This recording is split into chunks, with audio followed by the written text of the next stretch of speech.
شروع کرتا ہوں اللہ تعالیٰ کے نام سے جو بڑا مہربان نہایت رحم والا ہے۔ یہود کہتے ہیں کہ نصرانی حق پر نہیں، اور نصرانی کہتے ہیں کہ یہودی حق پر نہیں، حالانکہ یہ سب لوگ تورات پڑھتے ہیں۔ اسی طرح انہی جیسی بات بے علم بھی کہتے ہیں۔ قیامت کے دن اللہ ان کے اس اختلاف کا فیصلہ ان کے درمیان کر دے گا۔ اس شخص سے بڑھ کر ظالم کون ہے جو اللہ تعالیٰ کی مسجدوں میں اللہ تعالیٰ کے ذکر کیے جانے کو روکے اور ان کی بربادی کی کوشش کرے؟ ایسے لوگوں کو خوف کھاتے ہوئے ہی اس میں جانا چاہیے۔ ان کے لیے دنیا میں بھی رسوائی ہے اور آخرت میں بھی بڑا عذاب ہے۔ اور مشرق اور مغرب کا مالک اللہ ہی ہے، تم جدھر بھی منہ کرو ادھر ہی اللہ کا منہ ہے۔ اللہ تعالیٰ کشادگی اور وسعت والا اور بڑے علم والا ہے۔ یہ کہتے ہیں کہ اللہ تعالیٰ کی اولاد ہے، نہیں بلکہ وہ پاک ہے۔ زمین و آسمان کی تمام مخلوق اس کی ملکیت میں ہے اور ہر ایک اس کا فرما بردار ہے۔ وہ زمین اور آسمانوں کا ابتداءً پیدا کرنے والا ہے۔ وہ جس کام کو کرنا چاہے کہہ دیتا ہے کہ ہو جا، بس وہ وہیں ہو جاتا ہے۔ اسی طرح بے علم لوگوں نے بھی کہا کہ خود اللہ تعالیٰ ہم سے باتیں کیوں نہیں کرتا، یا ہمارے پاس کوئی نشانی کیوں نہیں آتی۔ اسی طرح ایسی ہی بات ان کے اگلوں نے بھی کہی تھی، ان کے اور ان کے دل یکساں ہو گئے۔ ہم نے تو یقین والوں کے لیے نشانیاں بیان کر دیں۔ ہم نے آپ کو حق کے ساتھ خوشخبری دینے والا اور ڈرانے والا بنا کر بھیجا ہے، اور جہنمیوں کے بارے میں آپ سے پرسش نہیں ہوگی۔ آپ سے یہود و نصارہ ہرگز راضی نہیں ہوں گے جب تک کہ آپ ان کے مذہب کے تابع نہ بن جائیں۔ آپ کہہ دیجئے کہ اللہ کی ہدایت ہی ہدایت ہے، اور اگر آپ نے باوجود اپنے پاس علم آ جانے کے پھر ان کی خواہشوں کی پیروی کی تو اللہ کے پاس آپ کا نہ تو کوئی ولی ہوگا اور نہ مددگار۔ جنہیں ہم نے کتاب دی ہے اور وہ اسے پڑھنے کے حق کے ساتھ پڑھتے ہیں، وہ اس کتاب پر بھی ایمان رکھتے ہیں، اور جو اس کے ساتھ کفر کرے وہ نقصان والا ہے۔ اے اولاد یعقوب، میں نے جو نعمتیں تم پر انعام کی ہیں انہیں یاد کرو، اور میں نے تو تمہیں تمام جہانوں پر فضیلت دے رکھی تھی۔ اس دن سے ڈرو جس دن کوئی نفس کسی نفس کو کچھ فائدہ نہ پہنچا سکے گا، نہ کسی شخص سے کوئی فدیہ قبول کیا جائے گا، نہ اسے کوئی شفاعت نفع دے گی، نہ ان کی مدد کی جائے گی۔ جب ابراہیم علیہ السلام کو ان کے رب نے کئی باتوں سے آزمایا اور انہوں نے سب کو پورا کر دیا تو اللہ نے فرمایا کہ میں تمہیں لوگوں کا امام بنا دوں گا۔ عرض کرنے لگے اور میری اولاد کو؟ فرمایا میرا وعدہ ظالموں سے نہیں۔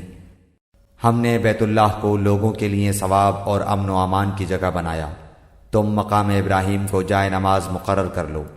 ہم نے ابراہیم علیہ السلام اور اسماعیل علیہ السلام سے وعدہ لیا کہ تم میرے گھر کو طواف کرنے والوں اور اعتکاف کرنے والوں اور رکوع سجدہ کرنے والوں کے لیے پاک صاف رکھو۔ جب ابراہیم نے کہا اے پروردگار، تو اس جگہ کو امن والا شہر بنا اور یہاں کے باشندوں کو جو اللہ تعالیٰ پر اور قیامت کے دن پر ایمان رکھنے والے ہوں پھلوں کی روزیاں دے۔ اللہ تعالیٰ نے فرمایا میں کافروں کو بھی تھوڑا فائدہ دوں گا، پھر انہیں آگ کے عذاب کی طرف بے بس کر دوں گا، یہ پہنچنے کی جگہ بری ہے۔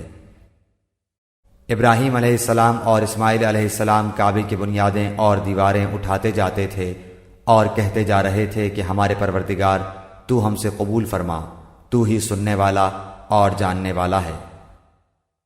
اے ہمارے رب، ہمیں اپنا فرما بردار بنا لے اور ہماری اولاد میں سے بھی ایک جماعت کو اپنی اطاعت گزار رکھ، اور ہمیں اپنی عبادتیں سکھا اور ہماری توبہ قبول فرما، تو توبہ قبول فرمانے والا اور رحم و کرم کرنے والا ہے۔ اے ہمارے رب، ان میں انہی میں سے رسول بھیج جو ان کے پاس تیری آیتیں پڑھے، انہیں کتاب و حکمت سکھائے اور انہیں پاک کرے، یقیناً تو غلبے والا اور حکمت والا ہے۔ دین ابراہیمی سے وہی بے رغبتی کرے گا جو محض بے وقوف ہو، ہم نے تو اسے دنیا میں بھی برگزیدہ کیا تھا اور آخرت میں بھی وہ نیکوکاروں میں سے ہے۔ جب کبھی بھی انہیں ان کے رب نے کہا فرما بردار ہو جا، انہوں نے کہا میں نے رب العالمین کی فرما برداری کی۔ اسی کی وصیت ابراہیم اور یعقوب نے اپنی اولاد کو کی کہ ہمارے بچوں، اللہ تعالیٰ نے تمہارے لیے اس دین کو پسند فرما لیا ہے، خبردار تم مسلمان ہی مرنا۔ کیا حضرت یعقوب کے انتقال کے وقت تم موجود تھے؟ جب انہوں نے اپنی اولاد کو کہا کہ میرے بعد تم کس کی عبادت کرو گے، تو سب نے جواب دیا کہ آپ کے معبود کی اور آپ کے آباء و اجداد ابراہیم علیہ السلام اور اسماعیل علیہ السلام اور اسحاق علیہ السلام کے معبود کی، جو معبود ایک ہی ہے، اور ہم اسی کے فرما بردار رہیں گے۔ یہ جماعت تو گزر چکی، جو انہوں نے کیا وہ ان کے لیے ہے، اور جو تم کرو گے تمہارے لیے ہے۔ ان کے اعمال کے بارے میں تم نہیں پوچھے جاؤ گے۔ یہ کہتے ہیں کہ یہود و نصارہ بن جاؤ تو ہدایت پاؤ گے۔ تم کہو بلکہ صحیح راہ پر ملت ابراہیمی والے ہیں، اور ابراہیم خالص اللہ کے پرستار تھے اور مشرک نہ تھے۔ اے مسلمانوں، تم سب کہو کہ ہم اللہ پر ایمان لائے اور اس چیز پر بھی جو ہماری طرف اتاری گئی، اور جو چیز ابراہیم علیہ السلام، اسماعیل، اسحاق، یعقوب علیہ السلام اور ان کی اولاد پر اتاری گئی، اور جو کچھ اللہ کی جانب سے موسیٰ اور عیسیٰ علیہ السلام اور دوسرے انبیاء علیہ السلام دیے گئے، ہم ان میں سے کسی کے درمیان فرق نہیں کرتے۔ ہم اللہ کے فرما بردار ہیں۔ اگر وہ تم جیسا ایمان لائیں تو ہدایت پائیں، اور اگر منہ موڑیں تو وہ صریح اختلاف میں ہیں۔ اللہ تعالیٰ ان سے عنقریب آپ کی کفایت کرے گا، اور وہ خوب سننے اور جاننے والا ہے۔ اللہ کا رنگ اختیار کرو، اور اللہ تعالیٰ سے اچھا رنگ کس کا ہوگا؟ ہم تو اسی کی عبادت کرنے والے ہیں۔ آپ کہہ دیجئے کیا تم ہم سے اللہ کے بارے میں جھگڑتے ہو جو ہمارا اور تمہارا رب ہے؟ ہمارے لیے ہمارے اعمال ہیں اور تمہارے لیے تمہارے اعمال، ہم تو اسی کے لیے مخلص ہیں۔ کیا تم کہتے ہو کہ ابراہیم اور اسماعیل اور اسحاق اور یعقوب علیہ السلام اور ان کے اولاد یہودی یا نصرانی تھے؟ کہہ دو کیا تم زیادہ جانتے ہو یا اللہ تعالیٰ؟ اللہ کے پاس شہادت چھپانے والے سے زیادہ ظالم اور کون ہے؟ اور اللہ تمہارے کاموں سے غافل نہیں۔ یہ امت ہے جو گزر چکی، جو انہوں نے کیا ان کے لیے ہے، اور جو تم نے کیا تمہارے لیے۔ تم ان کے اعمال کے بارے میں سوال نہ کیے جاؤ گے۔